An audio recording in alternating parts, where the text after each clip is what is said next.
ಈ ಮುಂಜಾವಿನ ಪ್ರಾರ್ಥನೆಯಲ್ಲಿ ಸೇರಿ ಬರುವುದಕ್ಕೆ ಕರ್ತನು ಕೊಟ್ಟಂತ ಕೃಪೆಗಾಗಿ ಕರ್ತನಿಗೆ ಸ್ತೋತ್ರ. ಹಲ್ಲೆಲೂಯಾ. ಮತ್ತೆ ತಿರುಗಿ ಆತನ ಸನ್ನಿಧಿಗೆ ಬಂದಿದ್ದೇವೆ. ಕರ್ತನು ನಮ್ಮನ್ನು ನಡೆಸಿದ ನಾಳೆ ದಿವಸ ಸಂಪತ್ತಿನ ಆ ಎಲ್ಲಾ ಸಂಪತ್ತಿನಗಳು ಕೂಡ ನಮಗೆ ವಿಶೇಷ. ಹಲ್ಲೆಲೂಯಾ. ಆ ಸಂಪತ್ತಿನದಲ್ಲಿ ನಾವು ಪರಿಶುದ್ಧರಾಗಿ ಶುದ್ಧರಾಗಿ ನಾವು ಕರ್ತನ ಸನ್ನಿಧಾನದಲ್ಲಿ ಬರುವಂತ ಸಂದರ್ಭದಲ್ಲಿ ಕರ್ತನು ನಮ್ಮನ್ನ ಆಶೀರ್ವಾದ ಮಾಡುವ ಆತನಾಗಿದ್ದಾನೆ. ಅದೇ ರೀತಿಯಲ್ಲಿ ಆತನ ರಾಜ್ಯಕ್ಕೋಸ್ಕರ ನಮ್ಮನ್ನು ಸಿದ್ಧ ಮಾಡುವ ಆತನಾಗಿದ್ದಾನೆ. ಹಲ್ಲೆಲೂಯಾ. ಒಂದು ವಿಚಾರ ಬಗ್ಗೆ ಧ್ಯಾನ ಮಾಡ್ತಾ ಇದ್ದೇವೆ. ಆ ವಾಕ್ಯ ಯಾವುದಾಗಿದೆ? ಪ್ರಕಟಣೆ ಪುಸ್ತಕ 3ನೇ ಅಧ್ಯಾಯ 10ನೇ ವಚನ ನಾವು ನೋಡ್ತಾ ಇದ್ದೇವೆ. ನೀನು ನನ್ನ ಸಹನ ವಾಕ್ಯವನ್ನ ಕಾಪಾಡಿದ್ದರಿಂದ ಭೂನಿವಾಸಿಗಳನ್ನು ಪರೀಕ್ಷಿಸುವುದಕ್ಕಾಗಿ ಲೋಕದ ಮೇಲೆಲ್ಲ ಬರುವುದಕ್ಕಿರುವ ಶೋಧನೆಯ ಸಮಯದಲ್ಲಿ ನಿನ್ನನ್ನು ತಪ್ಪಿಸಿ ಕಾಪಾಡುವೆನು. ಬೇಗನೆ ಬರುತ್ತೇನೆ. ನಿನಗಿರುವುದನ್ನು ಹಿಡಿದುಕೊಂಡಿರು. ನಿನ್ನ ಜಯಮಾಲೆಯನ್ನು ಯಾರು ಅಪಹರಿಸಬಾರದು. ಹಲ್ಲೆಲೂಯಾ. ಪರಿಶುದ್ಧ ನಾಮಕ್ಕೆ ಸ್ತೋತ್ರವಾಗಲಿ. ಈ ಲೋಕವನ್ನ ಪರೀಕ್ಷೆ ಮಾಡುವಂತ ದಿನ ಒಂದು ದಿವಸ ಬರ್ತದೆ. ಹಲ್ಲೆಲೂಯಾ. ಈ ಲೋಕವನ್ನ ಪರೀಕ್ಷೆಗೊಡ್ಡುವಂತ ದಿವಸ ಬರ್ತದೆ. ನಾವು ಅದನ್ನ ಸ್ವಲ್ಪ ಮಟ್ಟಿಗೆ ಅಲ್ಲಿ ಇಲ್ಲಿ ನೋಡ್ತಾ ಇದ್ದೇವೆ. ಒಂದು ದಿವಸ 2 ವರ್ಷಗಳ ಕಾಲ ಸಂಪೂರ್ಣವಾಗಿ ಕೊರೋನಾದಿಂದ ದೇವರು ಈ ಲೋಕವನ್ನ ಪರೀಕ್ಷೆ ಮಾಡುವುದು. ಅದು ಪರೀಕ್ಷೆ ಎಲ್ಲಿಂದಲೇ ಪ್ರಾರಂಭವಾಯಿತು? ಆಲಯದಿಂದಲೇ ಪ್ರಾರಂಭವಾಯಿತು. ಸಂಪೂರ್ಣ ಲೋಕದ ಮೇಲೆ ಪ್ರಸರಿಸಿ ಸಂಬಂಧಗಳು ಕದಡಿ ಹೋದವು. ತಂದೆ ತಾಯಿಯ ಸಂಬಂಧ, ತಂದೆ ಮತ್ತು ಪೇರೆಂಟ್ಸ್ ಮತ್ತು ಹೆತ್ತ ತಾಯಿಯರು ಮತ್ತು ಮಕ್ಕಳ ಸಂಬಂಧ, ಒಡ ಹುಟ್ಟಿದವರ ಸಂಬಂಧ, ಸ್ನೇಹಿತರ ಸಂಬಂಧ, ಗಂಡ ಹೆಂಡತಿಯ ಸಂಬಂಧ ಎಲ್ಲವೂ ಕೂಡ ಎಷ್ಟು ಗಟ್ಟಿ ಇದೆ ಅನ್ನೋದನ್ನ ದೇವರು ತೋರಿಸಿದ್ರು. ಆದ್ರೆ ಕೆಲವರನ್ನ ಅರ್ಥ ಮಾಡ್ಕೊಂಡಿಲ್ಲ. ಅವ್ರು ಸತ್ತೋದ್ರು, ಅವ್ರನ್ನ ನಾವು ಉಣಿದ್ವಿ ಅನ್ನೋ ರೀತಿಯಲ್ಲಿ ಅವ್ರು ಅಂದುಕೊಳ್ತಾರೆ. ಹೋಗೋದಕ್ಕೆ ಸಾಧ್ಯ ಇಲ್ಲ. ಆದ್ರೂ ಕೂಡ ನಿನ್ನದೇ ಗಂಡ, ನಿನ್ನದೇ ತಂದೆ, ನಿನ್ನದೇ ತಾಯಿ, ನಿನ್ನದೇ ಮಗು, ಅದನ್ನು ನಿನಗೆ ಟಚ್ ಮಾಡೋದಕ್ಕೂ ಕೂಡ ನಿನಗೆ ಏನು ಒಂದು ಬಿಡ್ಲಿಲ್ಲ. ಇನ್ನೊಂದು ನಿನ್ನಲ್ಲೂ ಕೂಡ ಭಯ ಇತ್ತು. ನಿನ್ನ ಸಂಬಂಧವನ್ನ ಎಷ್ಟು ನಾವು ಸಂಬಂಧಗಳು ನಾವು ಎಷ್ಟು ದೊಡ್ಡದಾಗಿ ನಾವು ಬೆಲೆ ಕೊಡ್ತಾ ಇದ್ದೇವೋ, ಯಾರನ್ನ ದೇವರಿಗೆ ಸಮಾನ ಮಟ್ಟದಲ್ಲಿ ನಾವು ಇಟ್ಟಿದ್ವೋ ಆ ಎಲ್ಲಾ ಸಂಬಂಧಗಳು ಅಲ್ಲಾಡೋದಕ್ಕೆ ಪ್ರಾರಂಭವಾಯಿತು. ಹಲ್ಲೆಲೂಯಾ. ಅದು ವಾಸ್ತವವಾಗಿದೆ. ಹಲ್ಲೆಲೂಯಾ. ದೇವರು ಪ್ರಾಕ್ಟಿಕಲ್ ಆಗಿ ನಮಗೆ ತಿಳಿಸಿಕೊಟ್ರು. ಅದಕ್ಕಾಗಿ ದೇವರಿಗೆ ಸ್ತೋತ್ರ. ಯಾಕಂದ್ರೆ ಆತನೊಬ್ಬನೇ ಆತನ ಸಂಬಂಧವನ್ನು ನಿಭಾಯಿಸುವ ಆತನಾಗಿದೆ.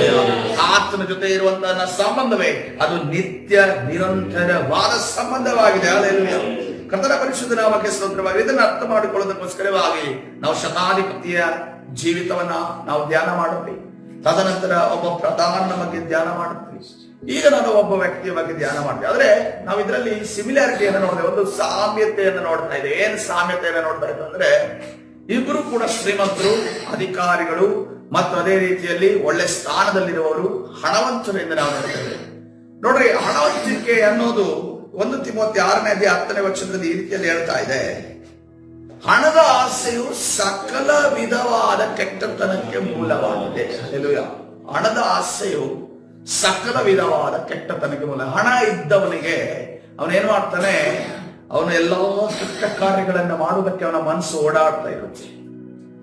ಎಲ್ಲಾ ತನ್ನ ದೈಹಿಕವಾಗಿ ಎಲ್ಲವನ್ನ ಕೆಟ್ಟತನ ಮಾಡ್ತಾನೆ, ತನ್ನ ಕೌಟುಂಬಿಕವಾಗಿ ಎಲ್ಲ ಕೆಟ್ಟತನವನ್ನ ಮಾಡ್ತಾನೆ. ಅದೇ ರೀತಿಯಲ್ಲಿ ಸಮಾಜದಲ್ಲೂ ಅಷ್ಟೇ ಆತನು ಕೆಟ್ಟ ಕಾರ್ಯಗಳನ್ನ ಮಾಡುವ ಆತನಾಗಿದೆ. ಅವನು ಯಾವುದೇ ಕಾರಣಕ್ಕೂ ಎಕ್ಸಾಂಪಲ್ ಆಗಿ, ಒಂದು ಉದಾಹರಣೆಯಾಗಿ, ಒಂದು ದೇವರ ಸ್ವಭಾವವುಳ್ಳವನಾಗಿ ನಿಲ್ಲುವುದಕ್ಕೆ ಸಾಧ್ಯವಾಗುವುದಿಲ್ಲ.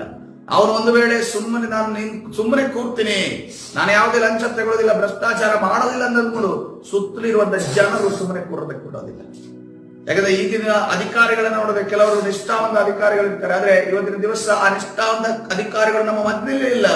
ಯಾಕೆಂದು ನೋಡುವಾಗ ಅವರು ನಿಷ್ಠಾವಂತರಾಗಿ ನಡೆದುಕೊಂಡದಂತ ಅದನ್ನ ಇಷ್ಟವಾಗದ ಅವರ ಸುತ್ತಲಿರುವಂತ ಜನರು ಆತನನ್ನೇ ಪೊಸಿಷನ್ ಇಂದ ತೆಗೆದುಬಿಟ್ರು, ಇಲ್ಲಂತಂದ್ರೆ ಈ ಲೋಕದಿಂದಲೇ ತೆಗೆದುಬಿಟ್ಟು ಕಳಿಸ್ಬಿಟ್ಟಿದ್ರು. ಅಂತ ನಿಷ್ಠಾವಂತ ಅಧಿಕಾರಿಗಳ ಅನೇಕ ಮಾರಣ ಹೋಮಗಳನ್ನು ನಾವು ನೋಡಿದ್ದೇವೆ. ಅಥವಾ ನಿಷ್ಠಾವಂತ ಅಧಿಕಾರಿಗಳು ಈಗ ಕೆಲವರು ಅಡ್ಜಸ್ಟ್ಮೆಂಟ್ ಹೇಳಿದ್ದಾರೆ. ಯಾಕೆಂತಂದ್ರೆ ಸುತ್ತಲಿರುವ ಜನ ಅವರನ್ನ ಬಿಡೋದಿಲ್ಲ. ಹಣ ಅನ್ನೋದೇನಿದೆ ನೋಡಿ, ಅದು ಬಹಳ, ಅದಕ್ಕೊಂದು ಪವರ್ ಇದೆ. ಆ ಪವರ್ ಏನಂತಂದ್ರೆ ಒಬ್ಬನನ್ನ ಮ್ಯಾನಿಪುಲೇಟ್ ಮಾಡ್ಬೋದು. ನಿಂತ್ಕೊಂಡು ನಾವು ಒಬ್ಬನನ್ನ ಹೀಗೆ ಮಾಡು ಅಂತ ಅನ್ಕೊಂಡು ಹೇಳ್ಬೋದು. ಅದಕ್ಕೆಷ್ಟು ಪವರ್ ಇದೆ. ಸೊ ಈ ಹಣದ ವಿಚಾರವಾಗಿ ನಾವು ಬಹಳ ಜೋಪಾನವಾಗಿರುವಂತ ಕರ್ತನೆ ಹೇಳ್ತಾನೆ. ಇವತ್ತಿನ ದಿವಸ ನಾವು ಅಂತ ಒಬ್ಬ ಹಣವಂತನು, ಅದೇ ರೀತಿಯಲ್ಲಿ ಆತನು ಅಧಿಕಾರಿ, ಅದೇ ರೀತಿಯಲ್ಲಿ ಒಂದು ಯವನಸ್ಥ. ಶತಾಧಿಪತಿ ಮತ್ತು ಪ್ರಧಾನ ನೋಡುವಾಗ ಅವರು ಏಜ್ಡ್ ಪರ್ಸನ್ ತರ ಕಾಣ್ತಾರೆ. ನಮಗೆ ನಾವು ಓದುವಾಗಲೇ ನಮಗೆ ಅರ್ಥವಾಗ್ತದೆ. ಆದ್ರೆ ಇಲ್ಲಿ ನೋಡುವಾಗ ಈತನ ಯವನಸ್ಥನು, ಇವನ ಅಧಿಕಾರಿ, ಇವನ ಐಶ್ವರ್ಯವಂತನು. ಮತ್ತಾಯನ ಹೇಳ್ತಾನೆ ಈತನು ಒಬ್ಬ ಯವನಸ್ಥನು ಅಂತ ಹೇಳ್ತಾ ಇದ್ದಾನೆ. ಲೂಕನೇ ಹೇಳ್ತಾ ಇದ್ದಾನೆ ಈತನು ಒಬ್ಬ ಅಧಿಕಾರಿ ಎಂದು ಹೇಳ್ತಾರೆ. ಆದ್ರೆ ಮೂರೂ ಜನರು ಹೇಳ್ತಾರೆ, ಮಾರ್ಕ, ಮತ್ತಾಯ ಮತ್ತು ಲೂಕ, ಇವರು ಮೂರು ಜನರು ಹೇಳ್ತಾರೆ ಈತನು ಐಶ್ವರ್ಯವಂತನೆಂದು. ಹಲ್ಲೆಲೂಯಾ. ಕರ್ತನ ಪರಿಶುದ್ಧ ನಾಮಕ್ಕೆ ಸ್ತೋತ್ರವಾಗಲಿ. ನಾವು ಓದಿಕೊಳ್ಳೋಣ. ಮತ್ತಾಯನ ಸುವಾರ್ತೆ 19ನೇ 16ನೇ ವಚನವನ್ನು ನೋಡುವಾಗ, ಆಗ ಒಬ್ಬನು ಬಂದು ಆತನನ್ನು, ಬೋಧಕರೇ, ನಾನು ನಿತ್ಯ ಜೀವವನ್ನು ಪಡೆಯಬೇಕಾದರೆ ಏನು ಒಳ್ಳೆ ಕಾರ್ಯವನ್ನು ಮಾಡಬೇಕೆಂದು ಕೇಳಲಾಗಿ. ಏನಂತಂದ್ರೆ ಈತನಿಗೆ ಒಂದು ಕೊರತೆ ಅನಿಸಿದೆ. ಏನಂತಂದ್ರೆ ನಾನೀಗ ನಿತ್ಯ ಜೀವವನ್ನ ಹೊಂದಬೇಕು ಅನ್ಕೊಂಡು ಆತನು ಮುಂದೆ ಬರ್ತಾ ಇದ್ದಾನೆ. ಆತನು ಅವನಿಗೆ, ಒಳ್ಳೆಯದನ್ನು ಕುರಿತು ನನ್ನನ್ನು ಯಾಕೆ ಕೇಳುತ್ತಿ? ಒಳ್ಳೆಯವನು ಒಬ್ಬನೇ, ಆದರೆ ಆ ಜೀವದಲ್ಲಿ ಸೇರಬೇಕೆಂದಿದ್ದರೆ ದೇವರಾಜ್ಞೆಗಳಿಗೆ ಸರಿಯಾಗಿ ನಡೆದುಕೊಂಡು ಕರ್ತನೆ ಹೇಳ್ತಾ ಇದ್ದಾರೆ. ಯಾರೇ ಕೂಡ ನಮಗೆ ಬಂದ್ರು ಕೂಡ ನಾನು ನಿತ್ಯ ಜೀವ ಪಡೆದುಕೊಳ್ಳಬೇಕು, ನಾನು ದೇವರ ಆಶೀರ್ವಾದ ಪಡೆದುಕೊಳ್ಳಬೇಕಂತ ಕೇಳಿದಾಗ ಯಾವ ರೀತಿಯಲ್ಲಿ ಸೇವಕರು ಹೇಳ್ತಾರೋ ಅದೇ ರೀತಿಯಲ್ಲಿ ಯೇಸು ಕ್ರಿಸ್ತನು ಕೂಡ ಈ ರೀತಿಯಲ್ಲಿ ಹೇಳ್ತಾರೆ, ಒಳ್ಳೆಯದನ್ನು ಕುರಿತು ನನ್ನನ್ನು ಯಾಕೆ ಕೇಳುತ್ತಿ? ಒಳ್ಳೆಯವನು ಒಬ್ಬನೇ. ಇದ್ರ ಬಗ್ಗೆ ನಾನು ಟಚ್ ಮಾಡೋದಕ್ಕೆ ಹೋಗೋದಿಲ್ಲ, ದೊಡ್ಡ ಟಾಪಿಕ್ ಅದು. ಆದರೆ ಆ ಜೀವದಲ್ಲಿ ಸೇರಬೇಕು, ಆ ನಿತ್ಯ ಜೀವದಲ್ಲಿ ಸೇರಬೇಕೆಂದಿದ್ದರೆ ನೀನೇನು ಮಾಡಬೇಕು? ದೇವರ ಆಜ್ಞೆಗಳಲ್ಲಿ ಸರಿಯಾಗಿ ನಡೆದುಕೋ ಅನ್ನೋದನ್ನ ಕರ್ತನೆ ನಮಗೂ ಕೂಡ ಇವತ್ತಿನ ದಿವಸ ಹೇಳ್ತಾ ಇದ್ರೆ, ನಾವು ನಿತ್ಯ ಜೀವವನ್ನು ಹೊಂದಬೇಕಾದ್ರೆ, ನಮಗೆ ಸ್ವರ್ಗ ಬೇಕು ಅಂತಂದ್ರೆ, ನಮಗೆ ಪರಲೋಕ ಬೇಕು ಅಂತಂದ್ರೆ, ನಮಗೆ ಏನು ಆ ಒಂದು ಮ್ಯಾಂಡೇಟರಿ ಏನು, ನಮಗೆ ಒಂದು ಕಟ್ಟರ್ಪಣೆ ಏನಾಗಿದೆ, ನಾವು ಆತನ ಆಜ್ಞೆಗಳಲ್ಲಿ ನಾವು ನಡೆಯಬೇಕಾಗಿದೆ. ಹಲ್ಲೆಲೂಯಾ. ಆಜ್ಞೆಗಳಲ್ಲಿ ನಡೆಯುವುದಕ್ಕೆ ನಮಗೆ ಆಧಾರ ಯಾವುದು? ಸತ್ಯವೇದ. ಸತ್ಯವೇದವೇ ನಮಗೆ ಆಧಾರ. ನಾವು ಕೆಲವು ಬಾರಿ ಯಾರನ್ನ ಆಧಾರ ಮಾಡಿಕೊಳ್ತಾ ಇದ್ದೇವೆ? ನಾವು ಕೆಲವು ಬಾರಿ ಸೇವಕರನ್ನ ಆಧಾರ ಮಾಡಿಕೊಂಡು ಇಟ್ಟುಕೊಳ್ತಾ ಇದ್ದೇವೆ. ಕೆಲವು ಹಿರಿಯ ವಿಶ್ವಾಸಿಗಳನ್ನ ನಾವು ಆಧಾರ ಮಾಡಿ ಇಟ್ಟುಕೊಳ್ತೇವೆ. ಯಾರು ನಮ್ಮನ್ನ ಸುವಾರ್ತೆಯಲ್ಲಿ ಕರೆತಂದ್ರು ಅವರನ್ನ ಆಧಾರ ಮಾಡ್ತೇವೆ. ಅವ್ರು ನಡೆದ್ರೆ ನಾವು ಮಾಡ್ತೇವೆ, ಅವ್ರು ನಡೆಯಿಲ್ಲ ಅಂದ್ರೆ ಅದನ್ನ ನಾವು ಬಿಟ್ಟು ಬಿಡ್ತೇವೆ. ನಮಗೆ ಕರ್ತನು ಕರೆದಿದ್ದು ನೀನು ಅವರನ್ನ ಹಿಂಬಾಲಿಸಲಿಕ್ಕೆ ಕರೆದಿಲ್ಲ, ಆತನ ಕರೆದಿದ್ದು ನನ್ನನ್ನ ಹಿಂಬಾಲಿಸು. ಹಲ್ಲೆಲೂಯಾ. ನಾವು ಇದನ್ನ ತಲೆಯಲ್ಲಿ ಇಟ್ಕೊಳ್ಬೇಕು ಪ್ರಿಯರೇ. ನಮ್ಮ ಆಶೀರ್ವಾದ ವಂಚನೆ ಯಾವಾಗ ಆಗ್ತಿದೆ? ನಾವು ಇವತ್ತಿನ ದಿವಸ ತಪಾದ ಮಾರ್ಗಿನಲ್ಲಿ ನಾವು ಯಾಕೆ ನಡೀತಾ ಇದ್ದೇವೆ, ಅಥವಾ ಕೆಲವು ಆಜ್ಞೆಗಳನ್ನ ನಮ್ಮ ಮನಸ್ಸಿನ ಯಾಕೆ ಬಿಟ್ಟಿದ್ದೇವೆ ಅಂತಂದ್ರೆ, ನಮ್ಮ ಮುಂದಾಗಿ ನಡೆದಂತ ಹಿರಿಯ ವಿಶ್ವಾಸಗಳಾಗಿ, ನಮ್ಮ ಮುಂದೆ ನಡೆದಂತ ಸೇವಕರಾಗಿರ್ಬೋದು, ನಮ್ಮ ಮುಂದೆ ನಡೆದಂತ ನಮ್ಮನ್ನ ಕರೆದುಕೊಂಡು ಬಂದಂತ ವಿಶ್ವಾಸಿಗಳಾಗಿರಿ, ಯಾವಾಗ ಅವರು ಕೆಲವು ಆಜ್ಞೆಗಳಲ್ಲಿ ತಮ್ಮನ್ನ ತಾವು ಒಳಪಡಿಸದೇ ಇದ್ದಾರೆ, ಅವಾಗ ನಾವೇನ್ ಮಾಡ್ತೇವೆ? ಅವರೇ ನಡೆಯೋದಿಲ್ಲ, ಅಷ್ಟು ವರ್ಷ ಅವರು ಸಭೆಯಲ್ಲಿದ್ದಾರೆ, ಅಷ್ಟು ವರ್ಷದಿಂದ ಅವರು ಸೇವಕರಾಗಿದ್ದಾರೆ. ಕೆಲವರು ಕೇಳೋದಿದೆ, ಸೇವಕರಿಗಿಲ್ಲದ್ದು ನಿನ್ಗೇನು ಅಂತ ಅನ್ಕೊಂಡು ಕೇಳ್ತಾರೆ. ಸೇವಕರು ಇಲ್ಲದ್ದು ನಿನ್ಗೇನಪ್ಪ?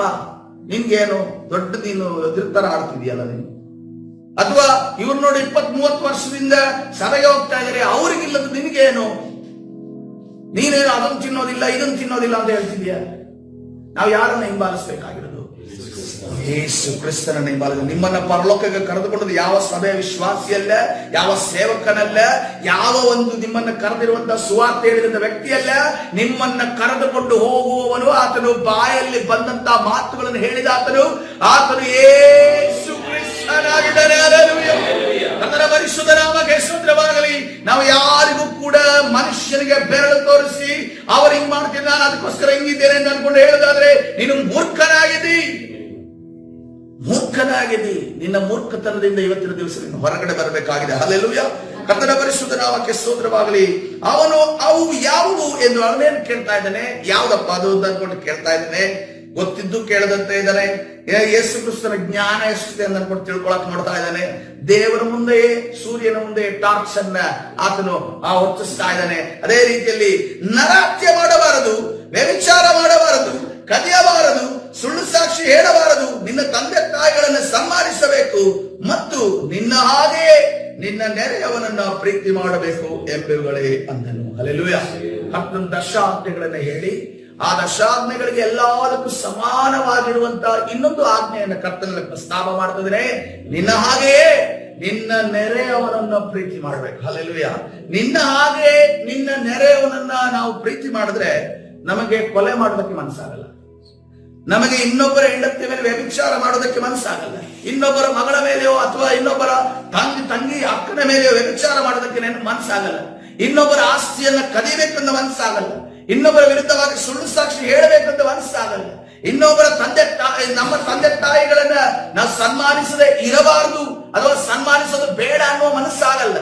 ಎಲ್ಲವನ್ನ ನಾವು ಮಾಡ್ತೀವಿ. ಯಾಕಂದ್ರೆ ನಾವು ನಮ್ಮಂತೆ ನನ್ನ ಕೈನ ನಾನು ಎಷ್ಟು ಪ್ರೀತಿ ಮಾಡ್ತೇನೋ, ಎಷ್ಟು ಒಂದು ಫ್ರೂಟ್ಸ್ ಕಟ್ ಮಾಡುವಾಗ ಎಷ್ಟು ಜೋಪಾನ ಮಾಡ್ತೇನೋ, ಅದೇ ರೀತಿಯಲ್ಲಿ ಇನ್ನೊಬ್ಬರ ಕೈಯ ಜೋಪಾನತನವನ್ನು ಕೂಡ ನಾನು ನೋಡುವ ಚೆನ್ನಾಗಿದೆ. ಹಲ್ಲೆಲೂಯಾ. ಅದಕ್ಕೋಸ್ಕರ ಕರ್ತನು ಆ ಎಲ್ಲ ಆಜ್ಞೆಗಳ ಅರ್ಥವಾಗಿದೆ ಅಂತ ಅನ್ಕೊಂಡು ಹೇಳಿ, ಆ ಯವನಸ್ಥನು ಆತನನ್ನು ಇವೆಲ್ಲಕ್ಕೂ ಸರಿಯಾಗಿ ನಡ್ಕೊಂಡಿದ್ದೇನೆ, ಇದೆಲ್ಲ ನಾನು ನಡ್ಕೊಂಡಿದ್ದೇನೆ, ಇನ್ನೇನು ಕಡಿಮೆಯಾಗಿರಬಹುದು, ಇನ್ನೇನು ಕಡಿಮೆ ಆಗಿದೆ ಅಂತ ಕೇಳ್ತಾ ಇದ್ದೇನೆ. ಯೇಸು ಅವನಿಗೆ, ನೀನು ಸಂಪೂರ್ಣನಾಗಬೇಕೆಂದಿದ್ದರೆ ಹೋಗಿ ನಿನ್ನ ಆಸ್ತಿಯನ್ನ ಮಾರಿ ಬಡವರಿಗೆ ಕೊಡು, ಪರಲೋಕದಲ್ಲಿ ನಿನಗೆ ಸಂಪತ್ತಿರುವುದು, ನೀನು ಬಂದು ನನ್ನನ್ನು ಹಿಂಬಾಲಿಸು ಎಂದು ಹೇಳಿದನು. ಹಲ್ಲೆಲೂಯಾ. ಕರ್ತನ ಪರಿಶುದ್ಧ ನಾಮಕ್ಕೆ ಸ್ತೋತ್ರ. ಇದು ಬಹಳ ಕಷ್ಟಕರವಾದ ವಿಚಾರ, ಬಹಳ ಕಷ್ಟಕರವಾದ.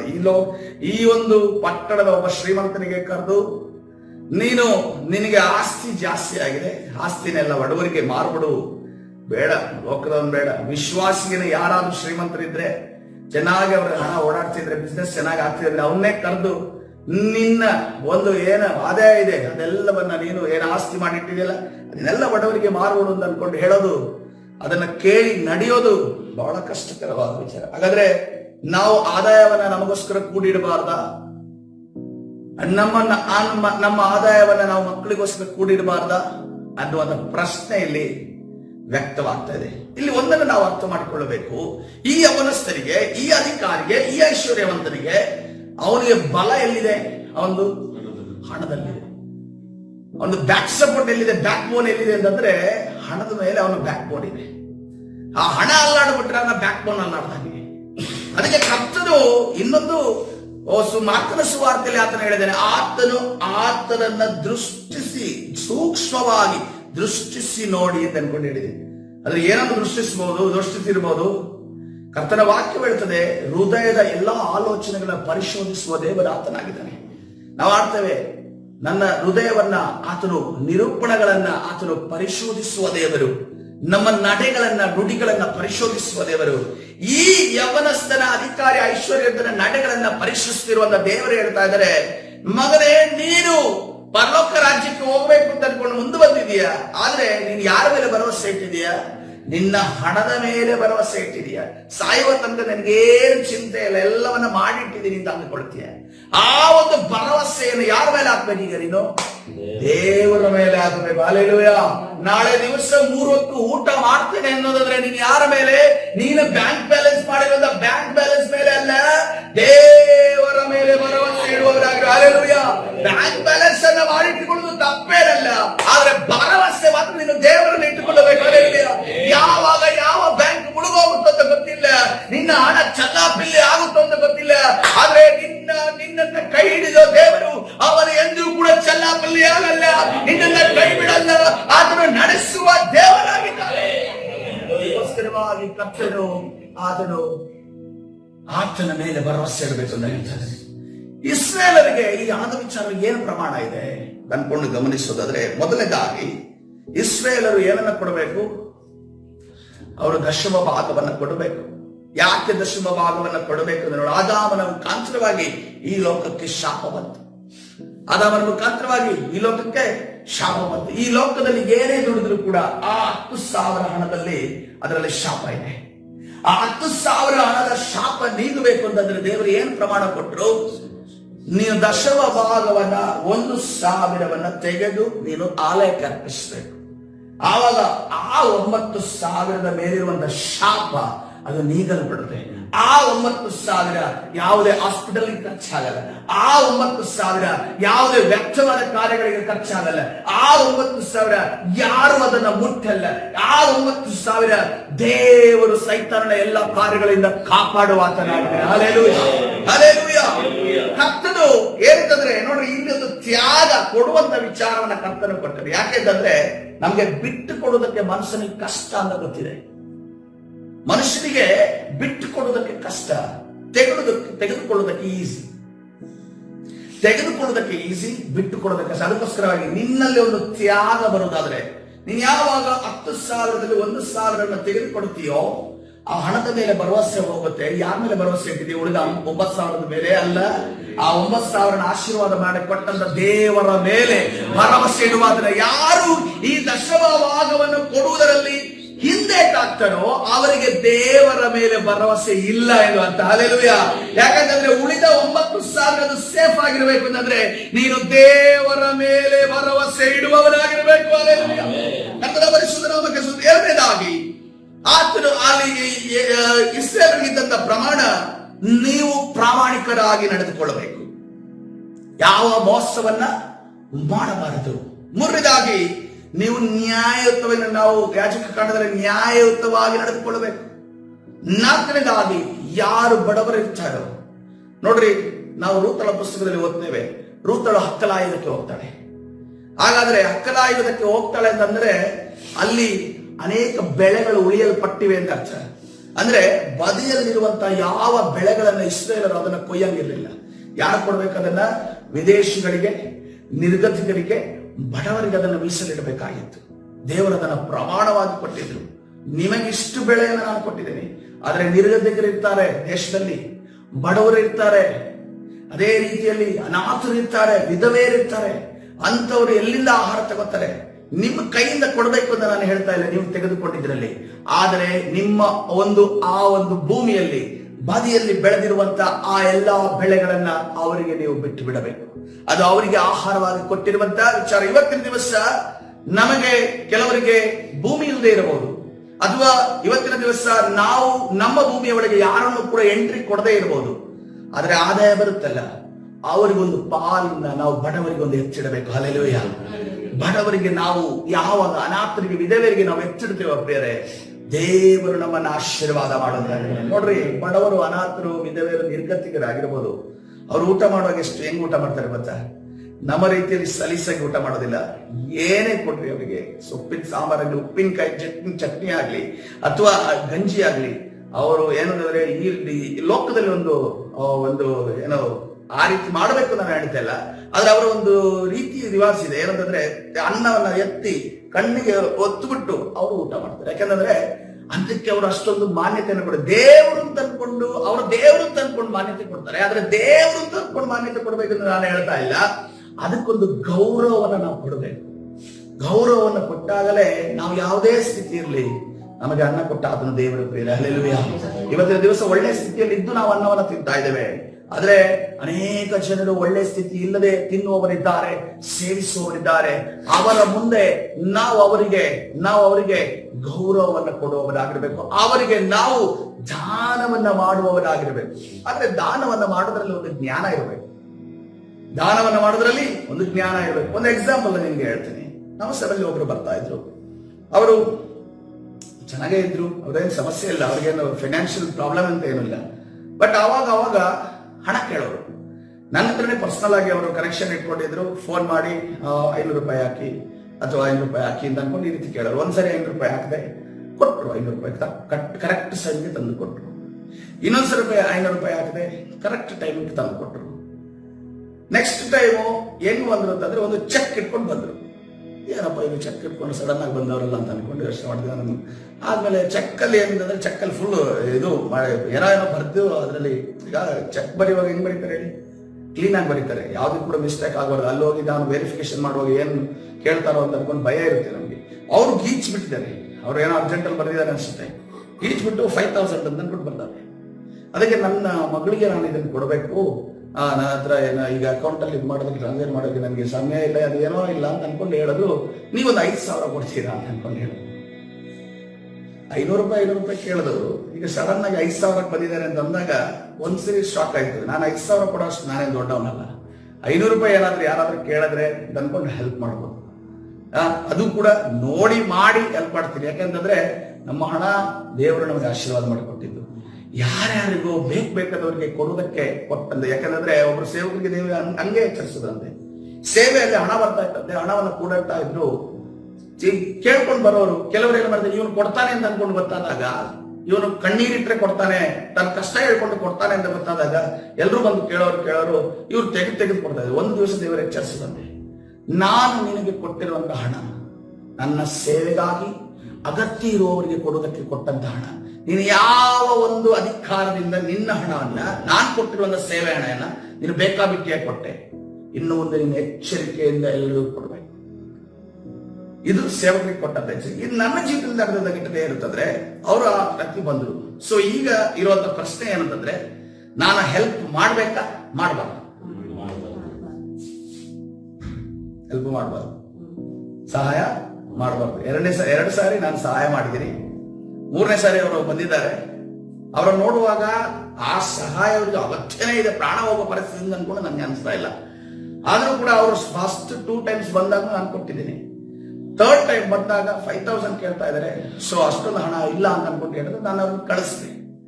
ಆದ್ರೆ ಅನೇಕ ಬಾರಿ ಕೆಲವರು ಏನ್ ಮಾಡ್ತಾರೆ, ಸಭೆಯಿಂದ ಅಂದ ಕೂಡಲೇ ಎಲ್ಲವನ್ನ ಇವರಿಗೆ ಆ ರೀತಿ ದಾನ ಮಾಡ್ಬೋದಲ್ಲ, ಈ ರೀತಿ ದಾನ ಮಾಡ್ಬೋದಲ್ಲ ಅಂತ ಅನ್ಕೊಂಡು ಅಜ್ಞಾನವುಳ್ಳಂತ ಒಂದು ಸಹಾಯವನ್ನು ಕೇಳುವಂತ ಐಡಿಯಾಗಳನ್ನು ಕೊಡ್ತಾರೆ. ಸಭೆ ಖಂಡಿತವಾಗಿ ಎಲ್ಲರಿಗೂ ಸಹಾಯ ಮಾಡುತ್ತೆ. ಕೊರೋನಾ ಟೈಮಲ್ಲಿ ಅನೇಕ ಜನರಿಗೆ ಸಭೆ ಸಹಾಯ ಮಾಡಿದೆ. ನಮ್ಮ ಸಭೆ ಮಾತ್ರ ಅಂತಲ್ಲ, ಅನೇಕ ಸಭೆಗಳು ಸಹಾಯ ಮಾಡಿದವೆ. ಸೊ ಜ್ಞಾನವುಳ್ಳವರಾಗಿ ನಾವು ದಾನ ಮಾಡುವ ವಿಚಾರವಾಗಿ ನಾನಿಲ್ಲಿ ಹೇಳ್ತಾ ಇದ್ದೇನೆ.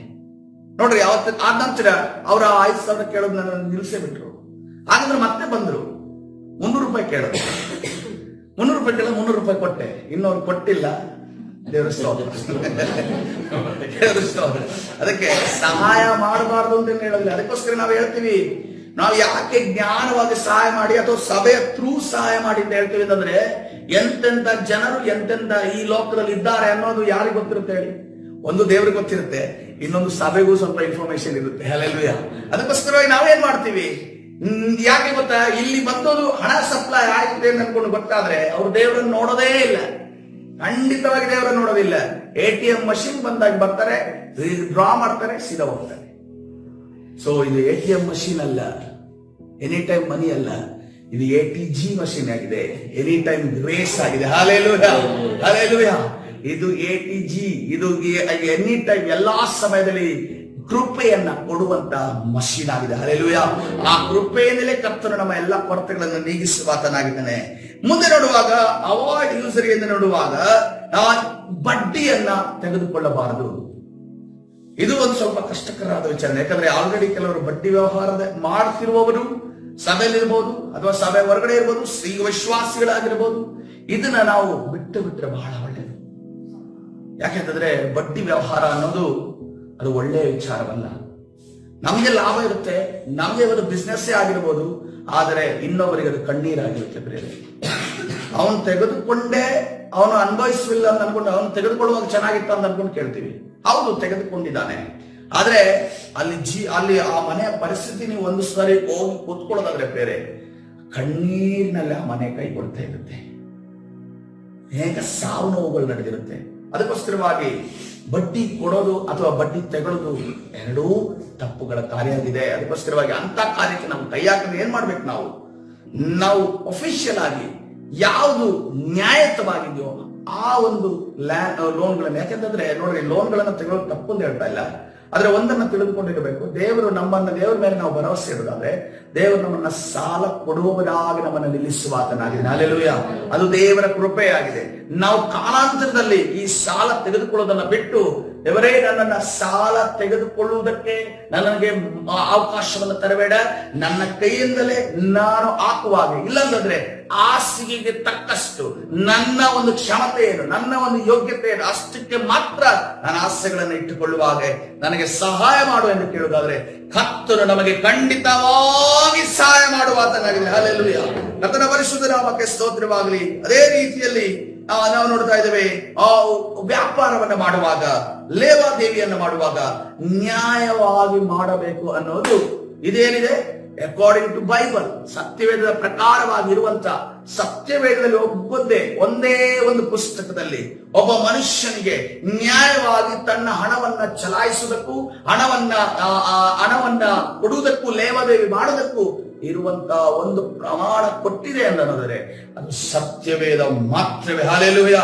ಬೇರೆ ಯಾವ ಪುಸ್ತಕದಲ್ಲೂ ಕೂಡ ಕೊಟ್ಟಿರಬಹುದು ಏನೋ ಗೊತ್ತಿಲ್ಲ, ಆದ್ರೆ ಯಾರು ಕೂಡ ಅದನ್ನ ನಡೀತಾ ಇಲ್ಲ. ಅದಕ್ಕೋಸ್ಕರವಾಗಿ ನಾವು ಈ ಲೋಕಕ್ಕೆ ಸಾಕ್ಷಿಗಳಾಗಿರಬೇಕು. ಹಲ್ಲೆಲೂಯಾ. ಕರ್ತನ ಪರಿಶುದ್ಧ ನಾಮಕ್ಕೆ ಸ್ತೋತ್ರವಾಗಲಿ. ಆದ ನಂತರ ಯೌವನಸ್ಥನು ಬಹಳ ಆಸ್ತಿ ಉಳ್ಳವನಾಗಿದ್ದರಿಂದ ಈ ಮಾತನ್ನು ಕೇಳಿ ದುಃಖದಿಂದ ಹೊರಟು ಹೋದ. ಯಾವಾಗ ಈ ಮಾತು ಆಸ್ತಿ ವಿಚಾರ ಬಂತೋ, ಅವನ ಹಣ ವಿಚಾರ, ಯಾಕಂದ್ರೆ ಅವನ ಜೀವ ಎಲ್ಲಿತ್ತು? ಹಣದಲ್ಲಿದ್ದರಿಂದ ಅವನಿಗೆ ಏನಂತಂದ್ರೆ ಎಲ್ಲಾ ಪಾಪವನ್ನ ಮಾಡುವುದಕ್ಕೆ ಬಾಗಿಲುಗಳು ತೆರೆದಿದ್ದವು. ಅದರ ಮಧ್ಯದಲ್ಲಿ ಏನಂತ ನೆನಪಾಯ್ತು ಅವನಿಗೆ? ನಿತ್ಯ ಜೀವ ಅಂತ ನೆನಪಾಯ್ತು. ನಿತ್ಯ ಜೀವ ಅನ್ಕೊಂಡು ಯಾರ ಬಳಿಗೆ ಬರ್ತಾ ಇದ್ದಾನೆ? ಯೇಸು ಕ್ರಿಸ್ತನ ಬಳಿಗೆ ಬರ್ತಾ ಇದ್ದಾನೆ. ಯೇಸು ಕ್ರಿಸ್ತನ ಹೇಳ್ತಾ ಇದ್ದಾನೆ, ನೀನೇನ್ ಮಾಡ್ಬೇಕು? ಹಣವನ್ನೆಲ್ಲವನ್ನ ಬಡವರಿಗೆ ಕೊಟ್ಟು. ಯಾಕೆ ಬಡವರಿಗೆ ಕೊಡೋದಕ್ಕೆ ಸಾಧ್ಯ ಇಲ್ಲ? ಯಾರು ಇಲ್ವಾ ನಮ್ಮ ಮುಂದೆ? ಜಕ್ಕಾಯನಿದಾನಲ್ಲ, ಜಕ್ಕಾಯರಿ ಅಂತ ಆತನಿಗೆ ಯಾರು ಹೇಳಲಿಲ್ಲ. ಈ ರೀತಿ ಅವನು ಬಂದು ಕೇಳಲಿಲ್ಲ. ಅವನು ಡೈರೆಕ್ಟ್ ಆಗಿ, ನಾನು ಬಡವರಿಗೆ ನಾನು ಏನೇನು ಕಿತ್ಕೊಂಡಿದ್ದೇನೋ ಅದನ್ನೆಲ್ಲ ಹಿಂದಿರುಗಿ ಕೊಡ್ತೇನೆ. ಯಾರ್ಯಾರ ಹತ್ರ ಏನೇನು ಕಿತ್ಕೊಂಡಿದ್ದೆ ಅದಕ್ಕೆ ಡಬಲ್ 4 ಪಟ್ಟು ನಾನು ಹಿಂದೆ ಕೊಡ್ತೇನೆ ಅನ್ನೋದನ್ನ ಆತನೇ ಹೇಳ್ತಾನೆ. ಸೊ ಅದಕ್ಕೋಸ್ಕರ ಅದು ಸಾಧ್ಯವೇ? ಅದಕ್ಕೋಸ್ಕರ ಯಾಕೆ ಯೇಸು ಕ್ರಿಸ್ತನಲ್ಲಿ ಶಿಷ್ಯರನ್ನು ನೋಡಿ, ನಿಮಗೆ ಸತ್ಯವಾಗಿ ಹೇಳುತ್ತೇನೆ, ಐಶ್ವರ್ಯವಂತನು ಪರಲೋಕ ರಾಜ್ಯದಲ್ಲಿ ಸೇರೋದು ಕಷ್ಟ. ಐಶ್ವರ್ಯವಂತನು ದೇವರ ರಾಜ್ಯದಲ್ಲಿ ಸೇರುವುದಕ್ಕಿಂತ ಒಂಟೆಯ ಸೂಜಿಯ ಕಣ್ಣಿನಲ್ಲಿ ನುಗ್ಗುವುದು ಸುಲಭ ಎಂದು ನಿಮಗೆ ತಿರುಗಿ ಹೇಳುತ್ತೇನೆ. ಒಂಟೆಯು ಸೂಜಿಯ ಕಣ್ಣಿನಲ್ಲಿ ನುಗ್ಗುವುದು ಅಂತಂದ್ರೆ, ನಾನು ಅನ್ಕೊಂಡೆ ಈ ಒಂಟೆ ಹೆಂಗೆ ಸೂಜಿ ಕಣ್ಣಿನಲ್ಲಿ ನುಗ್ಗುತ್ತೆ?